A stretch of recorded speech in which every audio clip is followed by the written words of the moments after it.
It's Monday, August 25th, 2025. My net worth is minus $43,000. Bringing you guys a quick little update on my situation here. Minus $118,000 of student loans this week. My net worth has increased by $447, probably from stocks. I did not get paid this week. We're still on track to increase my net worth by about $33,000. We're observing an increase on average of about $637 per week in my net worth, which is good. So at the end of the year, by 2020 or end of 2025, should have a net worth of minus $30,000, but it was at minus 63 back in January. February. So that was pretty good. That's pretty good. What's been driving this massive increase you see in the net worth graph? As of recently, the net worth has shot up after seeing a significant downwards trend, likely due to the sketchy United Health purchase that I've made, and we've just been buying each dip. Right now we're averaged at about $268 per share. We have about $25,000 in United Health. I've been a strong believer in this stock, not necessarily the company's morals or anything, but just in terms of their ability to print cash. It's been absolutely unbelievable. So right now we've seen a percent change of about 13% profit right now. We're up about $2,000 American and getting about $1,000 each year in dividends. Now, I believe once this recovers back to what it was before, I'll probably sell about 80% of it and throw the rest of that cash into maybe more suitable, broader market, S&P 500. And if you haven't heard, this is mid-August. Berkshire Hathaway disclosed it purchased about 5 million shares of United Health worth about $1.6 billion.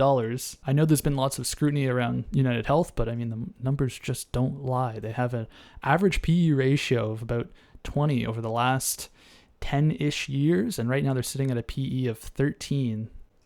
And if we're just to focus on the United Health stock right now and assume that this gets back to its all-time highs of about $600 or let's just say $500 per share, we're looking at about an 86% return on investment.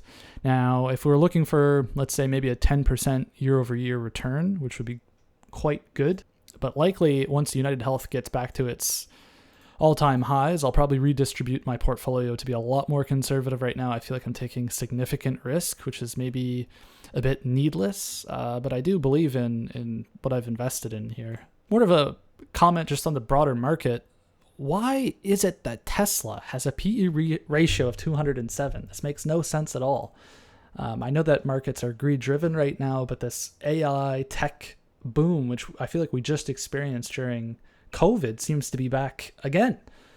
And I keep talking to people about this, like, why is it that Tesla is so overvalued? And people say, well, it's not a car company, it's a tech company, but they sell cars. That's what they do. They sell cars. I mean, you look at the PE ratio of Ford, 15. I mean, Toyota, PE ratio of 9. General Motors, PE ratio of 9. Again, like 8.9. It just doesn't make any sense. I don't get it. And you look at their revenue growth, and it's not that significant,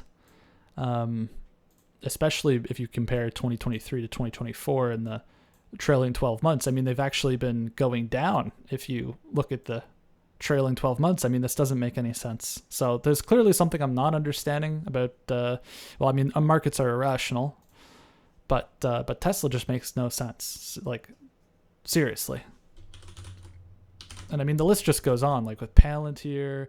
Like, I remember when tech was booming and Cathie Wood was all the rage. Like, she was the god of investing, and people just believed in her with all of their money, basically. But I mean, the portfolio has been repositioned for better long-term growth. They get away from the meme stocks and they tank, basically, because the market eventually recovers. And now these other companies are, and I mean, still invested in Tesla, Coinbase. Like, what is this shit?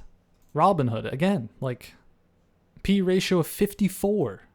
Anyways, guys, the market's basically very irrational.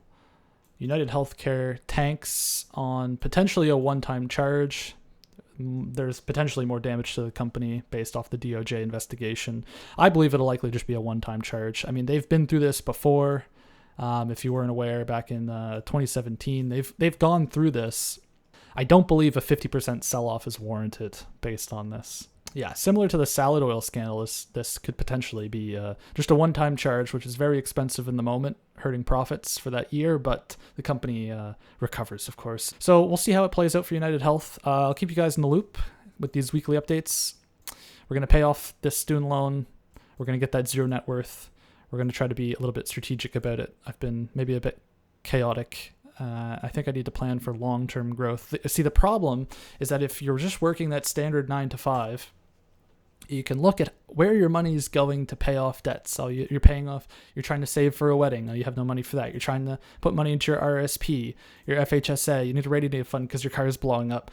And there's just not enough money going into these accounts, basically. There's just nowhere near the amount of money that should be in order to pay off this debt. A lot of money going to student loan, which is great. That's going directly towards paying off debt and increasing my net worth.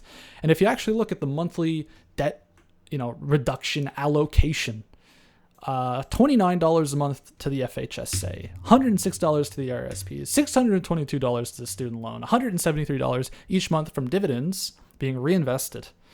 So each month we have $750. That's about 21% of my income right now each month, which is fantastic. And some people would say this is great. Some people would say it's terrible. I read online, I see people can't save any money, or some people are saving 80% of their income, and if you're not, then you're a fucking idiot. Well, I like to travel. I like to go to France. I like to spend money to live my life while I'm young. And I also don't want to live in a shoebox. And unfortunately, $15.95 is an average place where I live. I could live with a bunch of roommates, and I've done it before, and it fucking sucks because people are crazy. People destroy the apartments. They have drug addictions. People have issues. How is it that I'm working a job that requires a PhD, yet I have to basically struggle month to month? So yeah, I guess I'll pay the rent. It's expensive. I even have a roommate. Well, I even have my fiance that I split everything with, and it's still expensive. So basically life is hard, is what I'm learning.